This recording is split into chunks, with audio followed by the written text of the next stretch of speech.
You are now listening to Random Ramblings with Rob. Yay! If you like hanging out at Walmart, if you like hanging out in the aisles, if you like talking random stuff, Random Ramblings with Rob. Random Ramblings with Rob. Yo.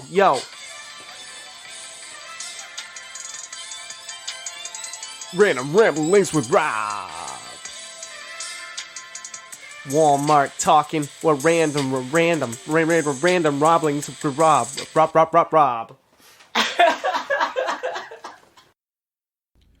What up, everybody? It's your boy B-Rob, and I am back with another edition of the Random Ramblings with Rob podcast. First and foremost, I'd like to thank you, the listener, for coming back each and every week, or however you listen to podcast. If you're a first-time listener, I'd like to thank you oh so much for giving my show a try. And if anybody recommended you to me, go ahead and lean over and give them a crisp high five. The CDC guidelines and regulations have laxed a little bit.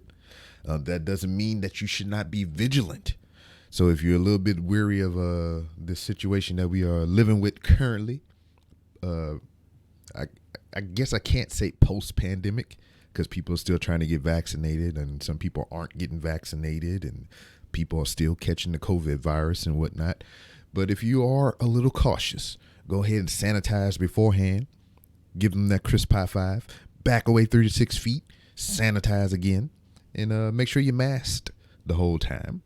Or unless you are vaccinated, you don't have to wear one. But if you're not vaccinated, you need to throw one on. Or you can just not be a dick and be considerate of other people and just wear it irregardless. But if you don't want to go through all that, just pick up your favorite social media app of choice and send a well-crafted DM telling that person thank you for recommending you to me. Speaking of social media, you can find the Random Ramblings with Rob on various social media platforms to include Twitter at 3R Show, Instagram at The 3R Show, YouTube. You can see a lot of the interviews visually. Just search for 3R Show. And then for any other places that I may have social media presence, you can find all that on randomrob.com, which I sorely need to update. I really do. I'm getting some other things in my mind as far as the visual aesthetic of randomrob.com, to where you can find many things pertaining to this show. And I also thought about looking into another web provider. Right now I'm using Squarespace, and it's fine. A little pricey though. But I seen ads, and you know how Facebook and Instagram like to spam you with ads and everything. And I'm pretty sure by me talking about it, it's about to pop up in my timeline ever so often. But it was a website service that offered unlimited web pages and everything for life for $100, you know. So that's pretty good. But I'm wondering if it has all the features and whatnot that I am accustomed to on Squarespace. Because on Squarespace, you know, I got my commerce on there because you can buy merchandise through that, and, you know, it take care of the payments, and I got integrations with other websites through Squarespace. And yeah, I'm just accustomed to what I have. But if that other website can provide me with the essential things I need, then I might yawn over to that. And another thing about Squarespace that I'm hesitant to pull the trigger on, because I got over 5 years worth of content just as is with Podbean. I can host my podcast through my website, kind of like how I do with Wrestling is Trash. I don't have to pay this extra fee to Podbean to just host and house all my podcast stuff. I can do it directly from my website. The only thing about it is I think a megabyte restriction. I can do links from storage, but from how I tried it, it was rather difficult, and I rather go with ease of use than convenience sometimes. But it remains to be seen. Because, I just, the Brandon 3R show, if you go to Podbean, it's my old shit when I was doing the RRRPC for my hashtags and all that shit. And I wanted to change it to 3R show, but it'll change the RSS for the whole podcast. And I'm dreading to deal with things like that. I know I might do it again one day, but it's just like I don't really want to finagle with all that shit. I just don't want to do it. So, yeah. Now, before I get too deep, because I'm going to ramble a little bit, I want to sincerely apologize to my guest for this edition of the Random Rambles with Rob podcast, because rookie mistake, even though I'm over 5 years in, these things happen from time to time. It all started with the just-in-time curse. That's what I'm dubbing it as, because that's what I loosely associate this with whenever it happens, because it has happened a handful of times. So I was a guest on their podcast. The very first time I was on their podcast, damn, we had a bomb-ass conversation. I am older than these three gentlemen, so I was dropping wisdom, some jewels on them and everything. And we had over a 2-hour conversation, just going on and on about things and life and whatever have you. And they only recorded their side of the conversation. So for over 2 hours, there was none of my audio included in the conversation. So I would always get on them, ribbingly, jokingly, just to fuck with them about that day. Not even 2 recordings into my podcast later, I don't think, I did a similar thing to where I had a conversation with 2 other gentlemen, Craven Knight, a professional wrestler and gear maker and just creative in his own right, and his cohort. I think they was doing comic books and drawings and stuff together, and I had them on the show. We had a bomb time, talked about many of things, and did not record a single drop of it. Another instance, comedian Stacy Cordell, same thing. Had a bomb conversation with the man, chatted it up for over 2 hours. He dropped some wisdom on me as far as comedy and content creation goes. Didn't record a drop of that. Another time that I could remember, I think those the only 2 significant times that I can remember doing that. And a third, which is this episode. But the only difference is I caught it in time enough to have, at least a good portion of the conversation. So it's a little over 40 minutes of jaw jacking between me and my guest. And yeah, I didn't realize it until I looked up at my settings and I seen that it was still telling me to press the button to start. Because when I do the video interviews and some of these other interviews, I've been using Restream rather than Audacity as of late.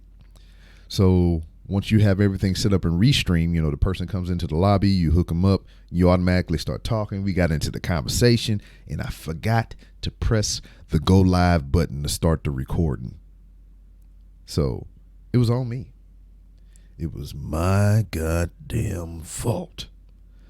So we had a good conversation up until the part to where I actually started recording. I'm not saying that the conversation went downhill, but that's when I became cognizant of my error. So once again, I need to get back into the mode of what I used to do because these recordings have been coming sparingly or whatnot because of my hours of operation as far as my day job. Well, which isn't really a day job anymore because I work at night. So my night job, and I'm just all out of sorts. I wake up, go straight to work because I sleep all the time that I'm at the house. stay up my 12-hour shift, get off, come directly home, wee hours of the morning, go straight to sleep, then wake up and do it all over again. Only got 2 days off a week. And I'm just finding it a little bit difficult to get guests up in here because of my hours of operation. But we'll make it do what it do, unless, if I can't get anybody on the show, it'll just be me here running my suck, baby. Just be here running my mouth or aping other podcasts that I've been guest of and just kind of repurposing, I can't talk. Using them again. There you go. Which I might do next week. So it be what it be, baby. You just got to be cognizant of your surroundings and your setups and whatnot. So lesson learned again. Now, before we roll in, I want to thank the sponsor, Hooks, Rubs, and Spices. Go ahead and go to hooksrub.com and order you some of this splendiferous goodness for your mouth hole. You can put it on all manner of things that you ingest, like for nourishment. I mean, because some of you ingest semen just for the fun of it. I don't think there's no nutritional values other than the person that is being expelled from into the receptacle that is your mouth. It feels stupendous. Love it. Love when that happens. Just leave it in and just let it soak into your pores. Matter of fact, you could let Hooks, Rubs, and Spices soak into the pores of your meat.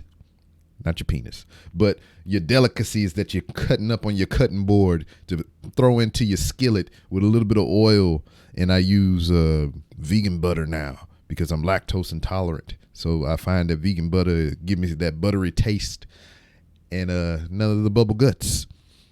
So just whatever array of things that you are crafting for your culinary pleasures, don't forget to use Hooks, Rubs, and Spices. There's various flavors you can use. And hit up the website, hooksrubs.com, and you can get 15% off of your order if you use promo code RANDOM. And shit, you can probably get some Blue Chew. If you go to bluechew.com, use promo code RANDOM. You could probably get some free shipping and some discounts if you go to manscaped.com and use promo code RANDOM. You could probably get some good headphones if you go to studio.com and use promo code ROB15. But mainly, you want to go to Hooks, Rubs, and Spices because you eat every day. You need some good flavor for your foods and whatnot. Shit. So I just seen Hooks, Rubs, and Spices make a goddamn, a drink with some everyday taco seasoning that they make on the rim of a glass. So that's some interesting shit. Go to hooksrubs.com and use that promo code RANDOM for 15% off. Now, let's get into this episode. Joining me is Honor Knight. He is the host and curator of a podcast that I came across many moons ago that thoroughly shits on my childhood as it refers to cinema. So, without further ado, this is Honor Knight from the Soiled Restroom Cinema Podcast on this edition of the Random Rambles with Rob podcast. Because you don't see it. There's not a lot of women that will go after these films. Like, there's not a lot of, and and I still have trouble finding female co-flushers to do the show. But so that was the format. So Paul was always that extra person who was just a guest and then became an extended co-flusher. And now he's part, I had to flip the script on some of how I do things. So, but he's funny. He's like just weirdly funny. And he's able to, he knows the show. He's able to plug into the material. He knows me well enough now that we can go back and forth. If I ask him to do something, he'll generally do it a funny voice or a bit. And he's done some weird stuff on the show over the years. But he shows up. So I'm really grateful to have him. I think he's been a great asset to the show, and I've been thoroughly entertained by his stuff over the years. And have you ever just wound him up and let him go? Yeah, he's had a couple of rants. He's a very even-tempered guy. You have to give him the right film, but if you give him the right film that he has a hatred towards for a legitimate reason, whether they screwed up the book or whatever it is, he'll get wound up and then he'll go. So there's been a couple instances where he's had a pretty good rant, and I would cut it down, so it's all one long thing. So that's funny to see. Not that often though. You won't see that often. Jeez, I'm the one usually ranting, and then they're all more even tempered than me. So I have on the books right now a damn near 3-hour recording of Paul just going the fuck off. Really? Oh, well, yeah, that's gold right there. You struck gold, sir. I had him because I've been on the Blokebusters podcast many a times or whatever. We did the whole series, season 1, season 2 of a series on unfortunate events, the Limited Schnickets joint. Yep. Mm-hmm. We did the Losers most recently. We did the 10th anniversary of Scott Pilgrim. We did a whole bunch of shit. And I was just like, why the fuck hasn't he even been on my show yet? So get him over. And for damn near 3 hours, it was all Paul. Oh, wow. It was just all him. And it was just like, I asked him, why did he come to America? And it took 3 hours to find out.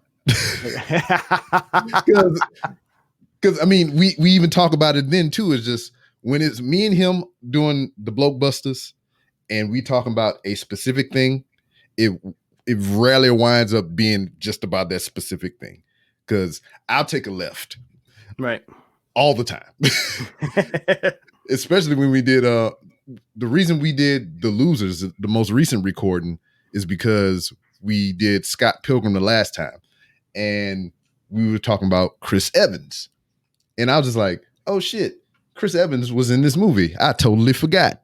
And he's now Captain America and doing all these great things and whatnot. I was like, it's weird to watch an old ass movie with somebody that's, killing it right now. And I was like, oh shit, did you see the movie The Losers? He was in that. He was a great character in that. And he's like, no, I hadn't seen that. So then instead of talking about Scott Pilgrim, we wound up talking about Chris Evans and daggone all the other films that he did other than Scott Pilgrim.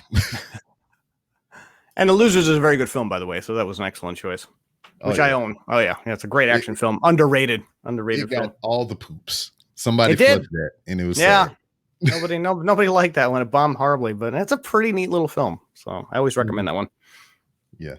And I had to reel him back in. It was more like, so, I mean, that's interesting, Paul. I mean, I'm glad that we took this turn down this road or whatever, but how did you come to America?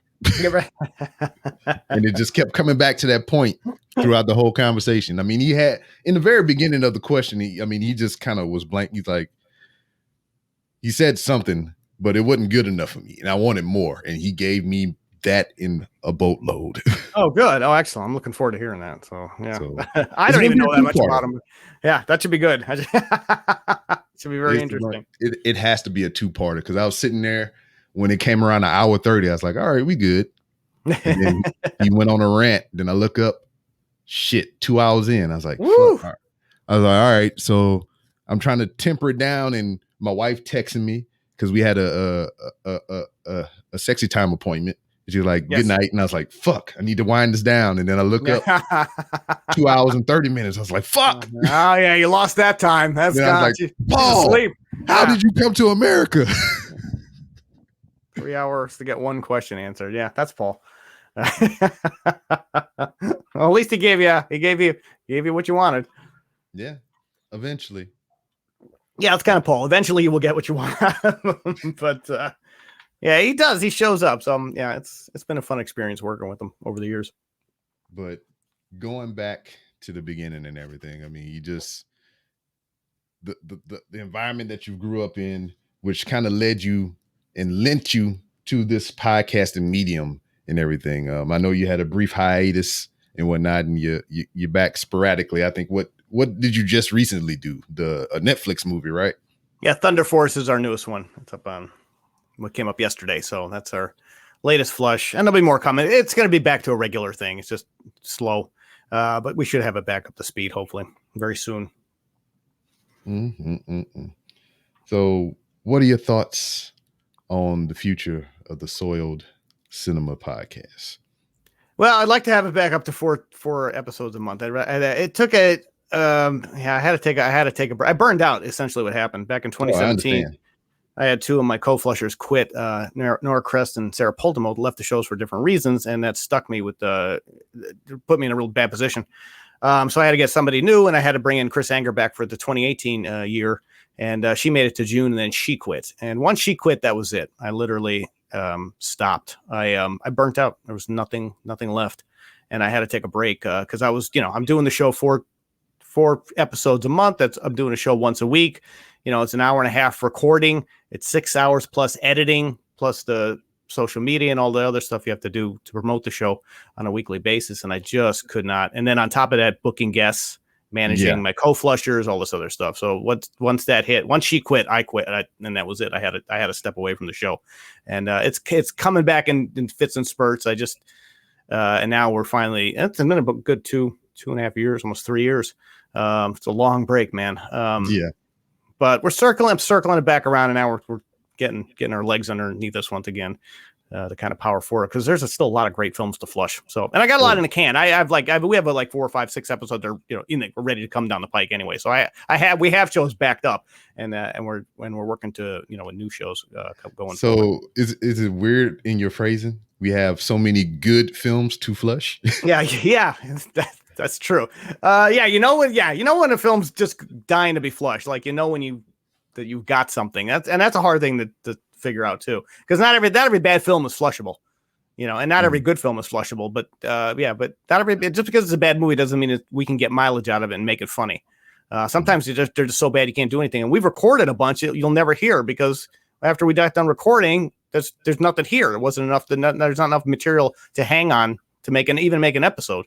So you never know until you watch the movie, and then we all get together and we record. And like I said, that usually takes about an hour and a half, and then that gets edited down to like 42 to 45 minutes. So of the funniest stuff. So it's definitely a process. But the good thing is there's no end to bad movies. They're everywhere, and they keep coming out every year. So like I said, we're never going to run out of material. It's always evergreen.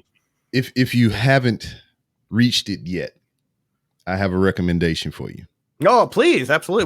We do take recommendations. It is a film called Beta Test. Beta, never heard of this. Very well. I will send you a link. Excellent.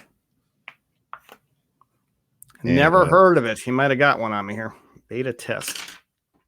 Yeah, it has I think Lorenz Tate in it. Oh, jeez. Let's see.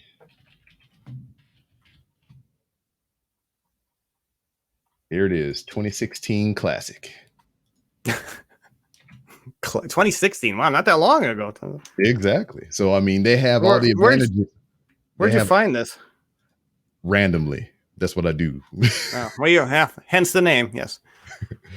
Yeah, and they have all the advantages of modern technology and cinematic things and whatnot, and they made a stinker in 2016, which doesn't surprise me at all. I made a lot of stickers in 2016. Oh, beta. Oh, this does look good. All right. Well, maybe we'll have you on for this. How about you join us for this one? Very well. Guess, because you've already seen it, and I'm sure you can get some mileage out of it. So we'll have to have you on to flush this one. When you say seen it, when you said seen it, well, maybe it was on in the background during sex time. My eyes rested on it. Oh, okay, all right. But I don't know if there was any absorption or anything. I just remember why that was the biggest thing that stuck out my mind when I seen this, when my eyes gazed upon its image, and I was just like, why? It says watch free on IMDb TV. I'm hoping we can find a place to watch it. So we just have to get it. As long as we can find somebody has this for streaming. I'm gonna have to track this down. But boy, yeah, what a cast you got here. Yeah. So, all right. Lorenz Tate, not one of his better films, I'm guessing. It seems like, when people need to pay off a bill or something. Oh yeah, there's a lot of those. We do flush a bunch of those. Bruce Willis, for one, who's he's been paying bills for a while. So his films are so bad now. So what's the deal with Nicolas Cage though? Him too. Well, no, he's paying bills too. Yeah, these are all bill paying movies. Most of these. These two actors used to be really credible, legitimate actors, and man, you click on Netflix or Amazon Prime, and you just see one crappy film they do after another. These are all just to pay mortgages and houses and child support and alimony. But honestly, though, do you blame them? I do blame them because they put themselves in a situation where they have to do these crappy movies. In fact, Robert De Niro's getting a divorce from his wife after 21 years. He's gonna, and he had so many marriages before that. He has to keep working to keep paying her money now. He can't retire. He's 77. He wants to retire, but he can't. So but that's their fault. They put themselves in these situations by having, 6 different marriages, 27 different kids, and they thinking the money, no prenups, thinking the money's never going to run out or these women aren't going to leave them. And now they're at the back end of their careers, and we suffer for it. That's the problem, Rob. We're the ones who have to watch these once great actors in these crap ass films that we have to flush them. It's sad. Now Lorenz Tate, I'm sure, is a lot younger. I'm sure. I don't think he's quite in the situation that some of these other older actors are. But it's depressing. So I don't do a lot of those. We cut down on those paycheck. What I call them paycheck movies. These older actors are doing because they're barely in the film. They're just there to get the paycheck and their name on the thing and move on. So they're in maybe 20% of the movie. Like Bruce Willis is generally in about 20% of anything he's done in the last 5 years. Yeah. Any film you can find on Netflix right now or Amazon Prime, I guarantee he's in about 20%. He's there, but he's not there. Go ahead. You bring up Robert De Niro. I just, out of a fit of boredom or whatever, before I started watching It's Always Sunny, somebody threw on Bad Grandpa, the unrated version. Yeah, as if we needed more of De Niro cashing in a check. That's what he's down to. This is the guy from Goodfellas. This is the guy from Midnight Run. It's the guy from Taxi Driver. Yep. Heat. Heat. Yes. Same guy. Angel Heart. If you remember, was the devil. He played the devil in that. Once celebrated actors now reduced to stuff like this just to keep the money going. Yeah, he's just divorcing his wife, so that's going to cost him, and she wants a lot of money too. So that's the reason. And he was griping about having to keep working. We see these actors play these strong, domineering characters on film and everything, and then you look at their personal life, and I was just like, come on, man. I said your movie persona would have smacked this bitch up and had a swing with the pitches or some shit. Yep. So now they're doing stuff like this. So it's disheartening. I tend to find this. So we definitely cut down on a number one, but every once in a while one will pop up, and this one looks good. This beta test, if we can find it streaming, definitely that we get lucky, we can get some gold out of it. So you never know. I'm telling you, man. Yeah, you might have a winner.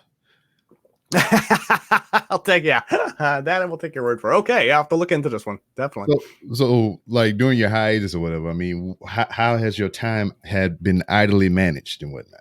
Well, the thing I did about it is because, and here's a funny thing about it. When I started the show, I've owned DVDs and I've owned VHS collections. I've had DVD collections, and I've even had Blu-ray collections. But when I started the show in 2013, I guess 2012, 2013, I didn't have any of that. I wasn't collecting physical media at all. I'd gotten rid of all of it. So I just was watching movies online like everybody else on Netflix and all that stuff, because I didn't want to have to own a physical media collection. And then I started the show, and it's week after week, month after month, year after year, it's bad movies. That's all you have time to watch, is just bad movies, and then write 4 hours of show notes, and then flush it and edit it. So that's all I was doing for years and years. I wasn't watching good movies. I didn't own any good movies. I had nothing. That was part of the burnout. So after I burned out, in 2018, over the last 2.5 years, I spent about $7 or $8 grand on building a kick-ass Blu-ray and 4K movie collection, which I have. Whoa. I have special editions. Oh yeah, I have some amazing stuff now. And then I just watch them. That's what I've been doing. I've been watching good films. I had to flip the switch on that. I had to fall in love with movies again. Because I wasn't there. I watched so much bad stuff that I was completely miserable. So I had to flip the script and start watching these old films, old 80s stuff I loved. I got special edition, just about everything that I love from the 80s and 90s, and built a whole collection, which is behind me. I know I don't have a camera today, so you can't see it, but that's what I've been doing. I've just been falling in love with films again, so I can get back to doing, flushing these better and having a balance. I didn't have the balance, and that was the key thing. I missed the balance. So now I know I can do this, and then I got this collection. I can just, after I'm done, I can do a palate cleanser on a Sunday afternoon and pop in some good stuff and just really enjoy film for what it is, and not have to worry about writing 4 hours of jokes making fun of it. So you need that balance in doing that, and that's what was missing. That was the key thing that was missing. So this sudden surge in physical media and everything. What was the toll on the family? What were they thinking about this? Is like, what the hell is you doing?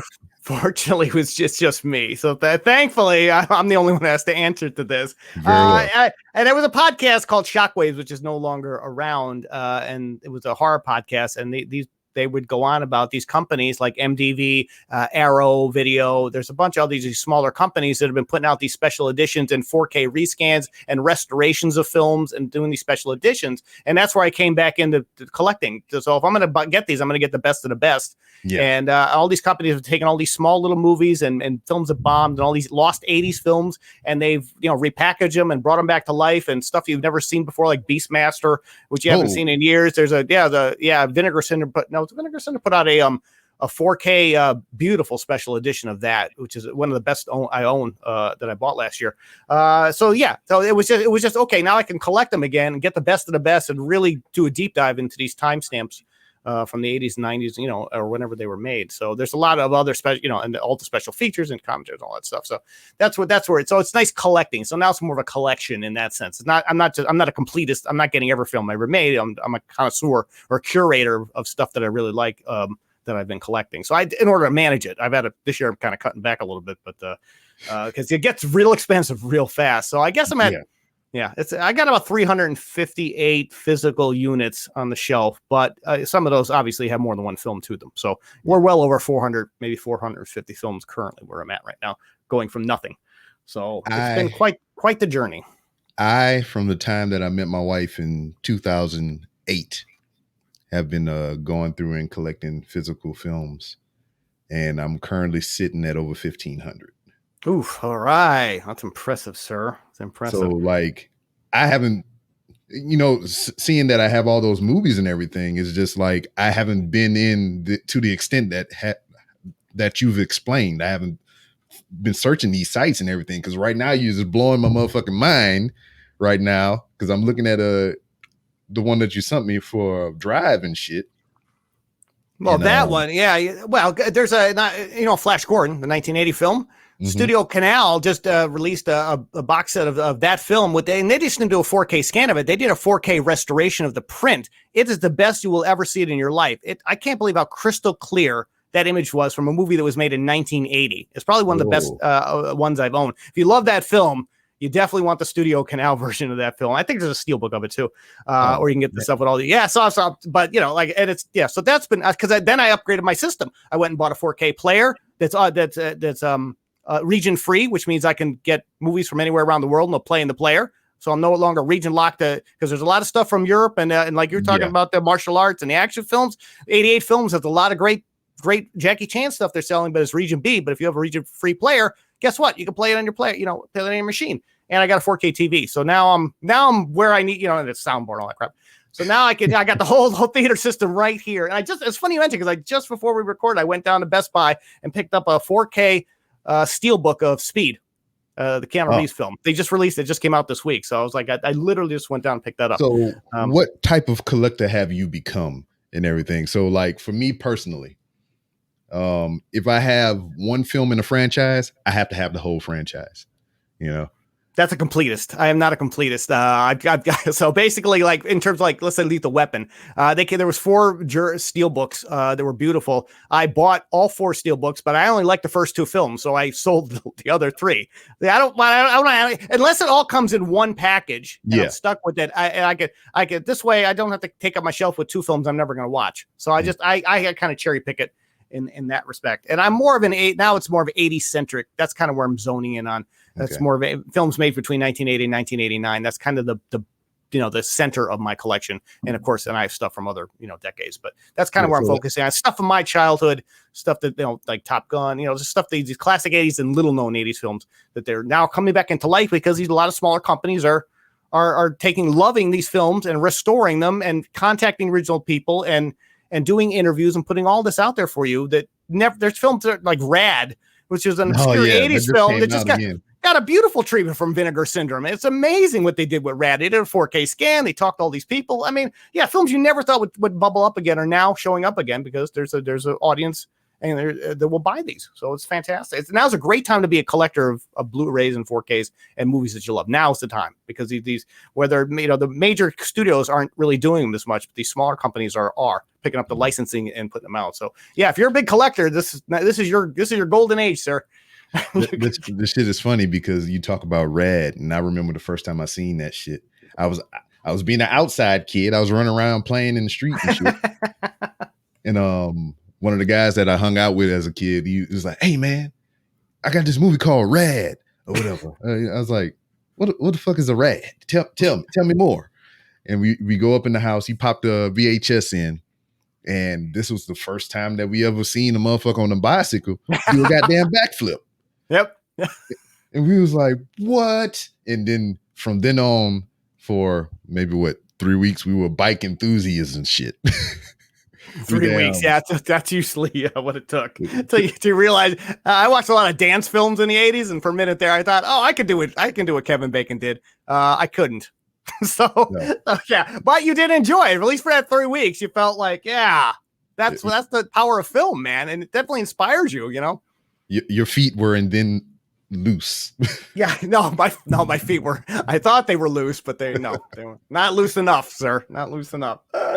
But I think that's the genre that inspired me the most. Not dance, martial art.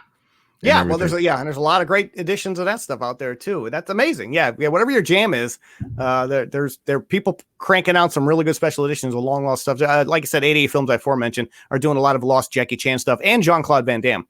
They're kicking out a lot of his old stuff and doing a remasters, prints, and stuff like that. So you need to send me all the links. Oh yeah, God. No, I will send you all the links. 80 Films, I definitely recommend. That's a great, a lot of these are overseas companies, so you got to pay a little bit more for the shipping and all that stuff. But I'm telling you, because you can't get the stuff here. And if you have a region-free player, first of all, you need to get a region-free player if you do not have one. They're for just a Blu-ray one, they're only about like $100. So, and if you want, but I would recommend getting the 4K Blu-ray if you have a 4K TV and just, so this way it plays everything you need. Once you have a region-free Blu-ray player, you can get stuff from Japan, anywhere in the world, and it'll play on your player. It's fantastic. So that's one of the best investments I made, because there's a British company called Arrow Films, and they put out some amazing, they just put out Tremors.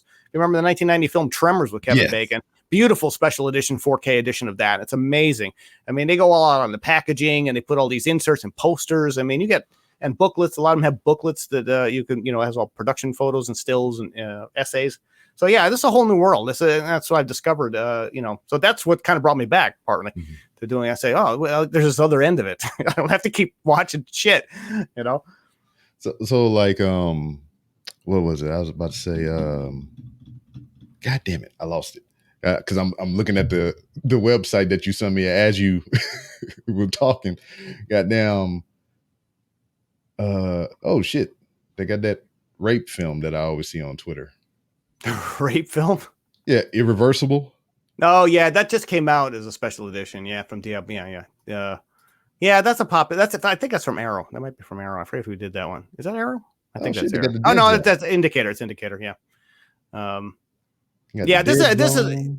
Yeah, that's coming out. That's from Shout Factory. That's an American-based company, by the way. Definitely, yeah. Shout Factory has a lot of great special editions, a lot of steel books. But that's what you talked about. Getting them all in box sets or whatever. That's why I frequent Walmart or whatever, because they aid me, and then they let me down a lot of times too. It's just like when a movie, because every Tuesday Walmart stock up on new movies, new releases and everything, or they just replenish their shelves and stuff. So I pop up in there and see what they got, see what I don't have, see what I want to get and shit like that. So this is where they fucking get me every time. Over the years, when the movies, originally released, I'll get them when they come out, and then, sometimes they'll surprise us. Oh, we're going to make a part 2. All right. So then I get the second one. Right. And then, oh, surprise, prequel. And then, damn, now I got to get the prequel. And then after I done spent this money on all these individual box sets, damn near $20 a pop for each individual film, come to Walmart, then they got the box set for $25 on Blu-ray with a digital copy and a DVD version. I was like, you sons of bitches. Yeah, they do get you. Yes. That's how they rope you in.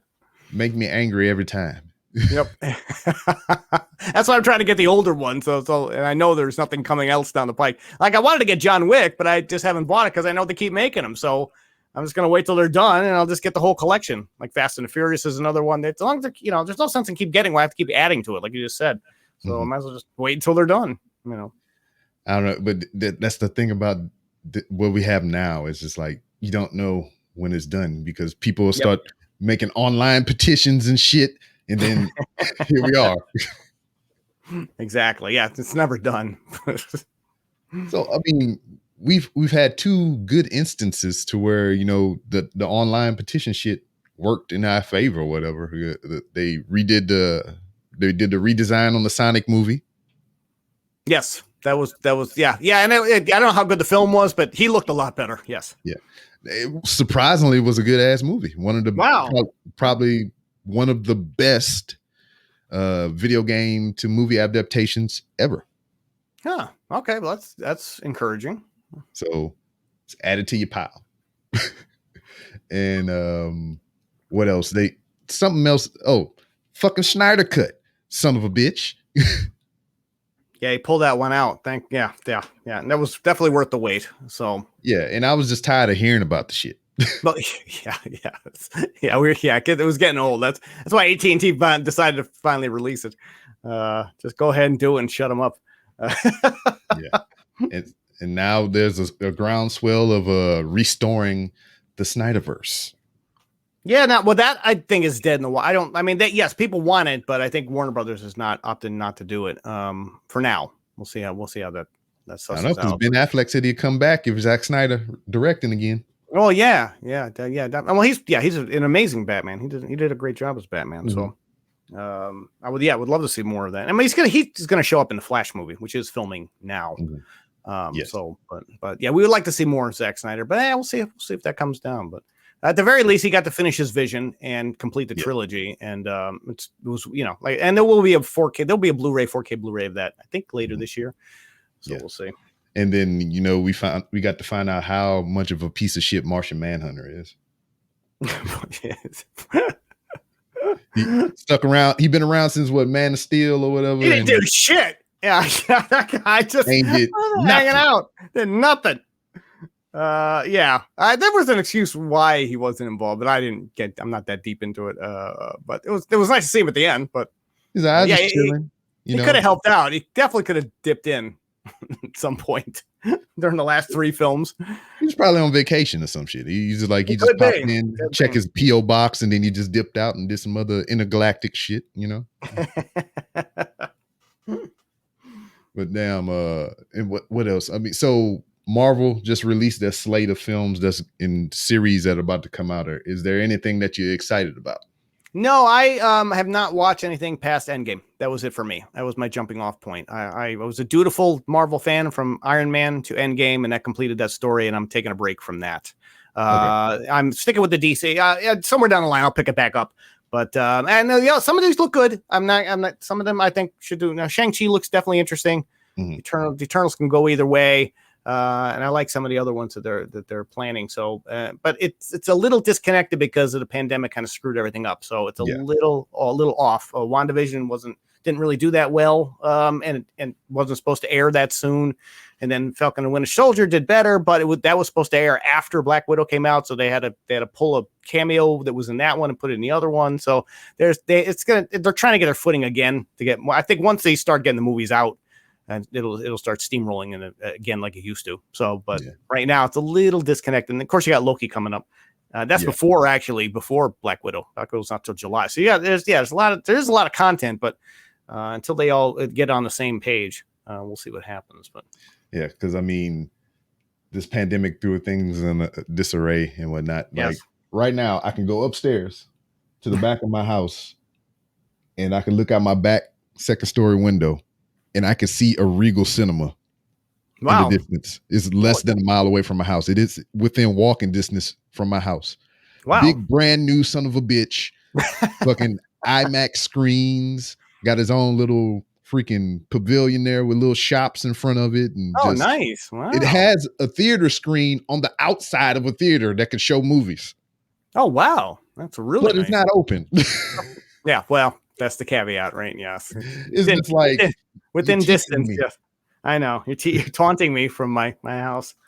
That's a Like, shame. Well, it will eventually, I'm guessing, eventually. but yeah, eventually. Yeah, it's key word there. Eventually.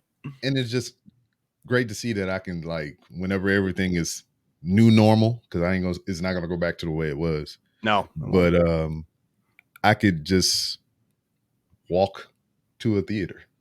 yeah, that's a great privilege. That's awesome to do I that. could get shit faced at my house, walk to a theater, Yep. maybe get shit faced in the theater, then stumble on. my ass back, and I'll hit everything on the way back because there's a Chipotle, there's Oh, a Woodson's bar, there's a oh man.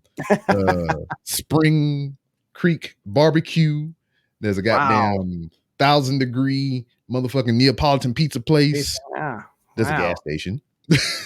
Yeah, you got options. You definitely have options on A that walk. Kroger, a Taco Bell, Oh wow. Very and a nice. fire department in case I get too crazy. Yeah, right. All within that stroll to the movie theater. That is a beautiful setup. You have a beautiful setup there. And Walmart is less than a mile away too. Oh, for your Walmart. Yes, yes. I gotta be entrenched in my Walmart.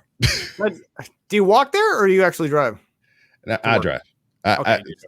Especially right now, it's starting to get Night. hot down here in Texas. I ain't trying to Yeah. beat the concrete or whatever. But if I do take a stroll to my movie theater or whatever, it's going to be a moonlight stroll. The sun will be down. Right. That makes sense. Yes, and plus I don't want nobody to see me drunk in the daytime. No, it's not a good look. No, it is not. No. But you've been entrenched in all the cinema. You're building up a collection. You're getting back into the things that you enjoy.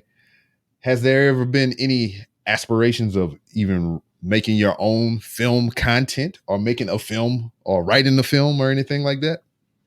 Yeah, I've written numerous screenplays over the years. So, I mean, I've gone through that process of writing a screenplay and submitting and even that kind of stuff, or just writing them myself. So, and I made 3 short films at one time, about 15 years ago, just to go through that process of editing and cutting. And, yeah, so I've been on that side of it, in terms of filmmaking. Yeah, you could do it. It's a very hard industry. So, I mean, it's easier for me to do this than it is just to try to, to say, well, I could do that better. Well, no, you're not going to really do that, but you can do some stuff. I mean, you pick up a lot, you learn a lot, but I've gone through those different processes in terms of film production. So, and it definitely helps in doing what I do now, in terms of breaking down these films, not just to make fun of them, but also breaking down why they are working, why they don't work, and why this is happening when it shouldn't be, So in your hiatus, you hadn't got the bug again to maybe steer back toward that? No, I was trying to. Well, I was so sick of film. I had to fall in love with film. Maybe now that I'm kind of back on board to where I was before. I'd be more inclined to write some more original material and scripts. They're fun to do. They are fun to do, but they take a lot of time. It's definitely a consuming amount of time. And effort to do that. So, I mean, and this podcast takes a lot of time to do as well. So if you want a side project as far as in the podcast realm or whatever, I think you should just have people on Twitter or wherever you want to do your social media, give you a concept, and y'all just storyboard it right there on the podcast. Oh yeah. Podcast is a great venue to be as a sounding board for stuff. Absolutely. So there's a wealth of talent out there, which is social media allows us to be all connected, which is fantastic. So there's somebody will always be able to do something, which is great. Yes. Word. So before we put a pin in it and everything, and it's been a pleasure to have you on the show and talk with you and pick your brain and everything and whatnot. I appreciate it. I hope you come back one day. Yes. The door is always open. I appreciate it. For you to come in to promote your next big thing, or just to come shoot the shit. And you might be promoting your short film that you never know. I say might. Yeah. But remember, you can go to signalsoffury.com, which doesn't work. It does not work now because we lost our domain on that. I'm building a new website. There will be a new website, but you can catch us on Twitter. At Signals of Fury on Twitter. So you can find us there. And all of your podcast, wherever you stream your podcast, that's still all go. Like I said, we got a new episode. Thunder Force is up. Came up yesterday, so you can go check that out. And whenever signalsoffury.com or whatever variation of this website is back, You can use promo code random and you can get a slap across the face. There you go. That's that's good. And a crappy movie. We'll send you a crappy movie. So yeah. Ooh, that'd be a cool thing. And you Oh, start it's a good gift. Yeah. For you, a nice freebies. Well, we're gonna end up. We'll have a Patreon. We're gonna have some perks and stuff like that. I'm kind of gearing in that direction. So there will be some perks to doing the podcast and listening to the podcast. I should say. Yeah. So there's always Why should we suffer alone, Rob? I mean, exactly. why do we got to be the ones to watch these every week? You watch it. So here's a copy of what we just did. You go ahead and enjoy it. Yeah. So that's on the send them beta test. yeah. Maybe beta test will be the one because I'm sure I can get that one cheap. Probably at Walmart, right? Isn't that down to $2.99? You guys even have a physical copy of that at Walmart? Yeah, I think it's in that bin, sir. It's in that bin where they throw up. You know what? 400 films in one cardboard bin for you to wade through, like you're in the dark ages, hoping to find a gold nugget. I'm gonna go and I'm gonna see if I can physically find that film, and I'm gonna buy it, and then I'm gonna jettison that bitch into space. There you go. Yeah, please. Oh yeah, that should be interesting. But yeah, so you never know. Oh shit! All right, so we are clear. Excellent. Thank you so much, sir. Yeah. So I got some good news and some bad news. Oh, here we go. Oh, but here comes. This is how it comes down. Go for it. Yeah. So we got so deep and entrenched into this conversation. You forgot to hit record. I did not. What? I only got 40 minutes of it. Oh my God, man. Oh, you're killing me, man. Fucking rookie. Dude, this your first show? Is this your first time, sir? It is. Oh, what 40 minutes do you have? The first 40 or the back 40? The back 40. Oh, so it's completely out of context. So we just, all right. So that's the end of that. Yep. Yeah, but guess we got to do it again now? Oh, not right now. Not right now. No. Well, how the hell are you going to stitch that together? Oh, no. It's good because, like, nobody's going to listen. It's rounded in a way to where we kind of, you started talking about your movie collection and then the podcast proper and then how you got out and then how you got back in and everything. Okay. All right. So you can isolate it. Okay. So I guess you can make it work. We're good. I mean, anything. Oh, man. Anything prior to that is just us shooting shit, homeboy. Oh, I guess it is now. So yeah, good. It's a good thing I didn't start off hot. Jeez. All right. So now write yourself a little Post-it note and stick it next to your microphone. Hit record. And it's my fault because no shit, right? No shit. No, because I am using a different record medium or whatever. Oh, okay. You're doing a different system. Yeah, I know. I've done it too. In my shows. Yeah, we've gone through a whole episode and never hit record. We lose an episode. I can't tell how many we lost because we just lost the audio, and then that's out the window. And once you've done a flush, I should have mentioned on the show. Once you've done a flush, you can't go back and do it again because it's not. Otherwise, no, you lose that magic. It's a one and done. So you have to do a whole nother film. We've tried to do a separate time, and it sounds weird. It sounds canned. Because you say the same joke and they're like, ha, ha, ha. It's a lot less funny. So, like, even with something like that, is there going to be like a statute of limitation to where, like, all right, it's elapsed long enough to where, we don't forgot about it and we can go back to it? Yeah. Or I go back to it with a different team or different people. So, yeah, and we have done that. We have done it twice because we had a guest that bailed out mid-episode. And then so we recorded. Whoa, hold on. Bail out mid-episode? Yeah, I didn't. Yeah, we never even. Yeah, that part. We should actually. Let me come back one time, and I'll give you all the fun stories of the guests that we've had because there's a lot of crazy shit that went down on the show over the years that would blow your mind in terms of dealing with the stars and the guests and the people who were in these movies that showed up on our show. So we've had. So that I'm going to save those stories because I think that's its own episode. Just in terms of the production of the show, Well, we've had people bail. I had a director who was so boring. We actually went back and redid the film with one of the stars of the film instead because he was so terrible. Yeah, it's like that's crazy shit like that. So yeah, there's a lot of great stories of the making of the show too. So yeah, it's a lot to unpack with Restroom Cinema. Yeah. What you hear at the end is not always how it went down.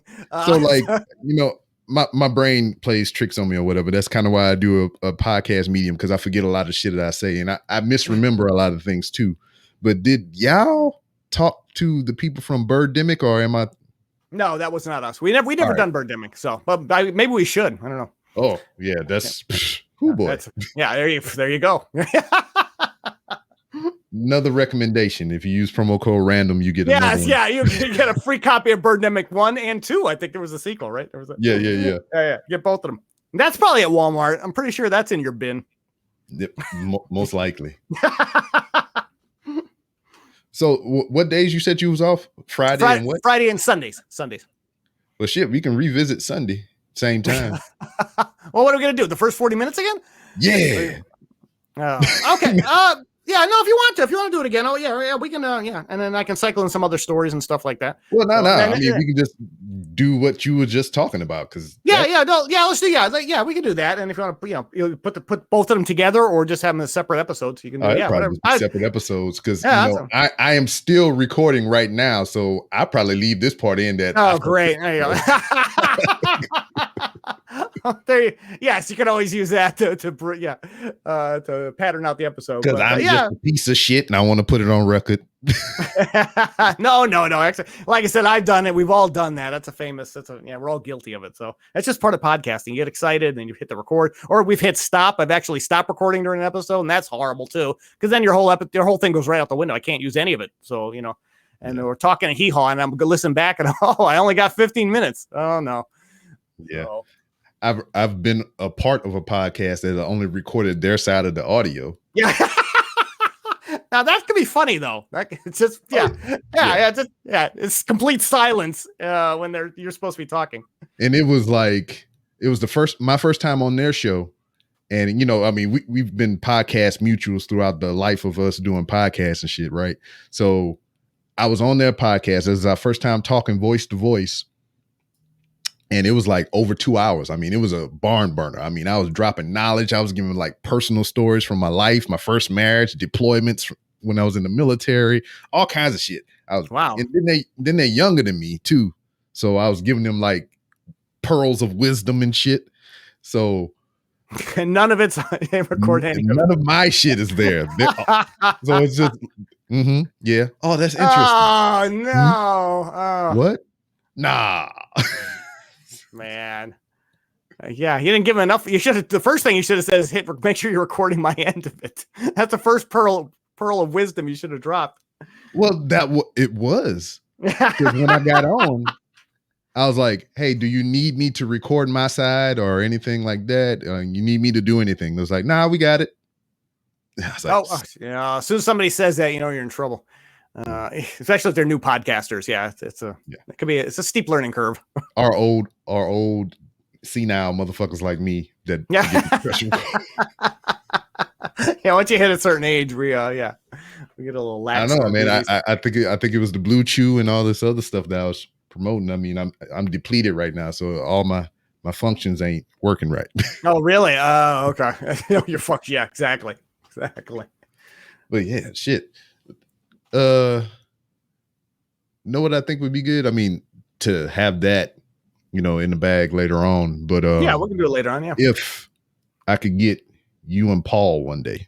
Oh yeah, that'd be great. I'd be happy. That'd be fucking amazing. Yeah. Yeah. I think we should do that the next time around. All right, let's do that. You can still tell your stories and do all this stuff. Oh yeah. Paul is essentially a part of the show. Yeah, he is. He's yeah, absolutely. That'd be a good idea. Yeah, let's do that. This way, we can tie in more with that. Yeah. And then you can like sanity check me too. Like, hey, motherfucker. Yeah, are you recording? Yeah, to do a vocal drop of that. Yeah, hit record. All right, yeah. So lessons learned. There you go. Yeah. But it's still been an absolute pleasure. You do such a good work, and I really enjoy your show. Thank you. And like I said, and your Instagram stuff is showing up on my feed. It's nice to see. It's nice to see you doing that and connecting with your audience, and and doing what you do with your love of what you love. It's really cool to see podcasters like you doing this kind of stuff. So I'm always inspired by that and humbled by it. So thank you. And I thank you for doing what you do, because you brought me a lot of joy and misery. My shitting on my favorite films. About what everybody says. Yeah, exactly. Joy and misery. But we do appreciate that. It's very hard. It's tough to do, but I'm always happy when people enjoy the show and they laugh and they get the show and they understand the type of humor we're doing. So that's always a blessing. So I'm very thankful for that. All right. Well, enjoy the rest of your afternoon, sir. I'm about to get ready and spend 12 hours of staring at Archer, because I think it's Archer tonight. Tonight's Archer. Okay. Yeah. So I think I'm in season 6 of that right now. There you go. Well, enjoy it. So yes, and we'll definitely talk again. Hello, everybody. This is Hoppy. What's up, everybody? I'm over here cooking dinner with hooks, rubs, and spices. B-Rob turned me on to this stuff, and I tell you what, it's great. It's a homemade blend of the finest ingredients sourced from Texas gardens, farmers, and markets. And it's some good shit. I tell you what, try the smoking sweetness, or you can try Hoppy's favorite, the Mad Cow, which is a nice peppery slap in the face. One taste, and you'll be hooked. Hooks, rubs, and spices.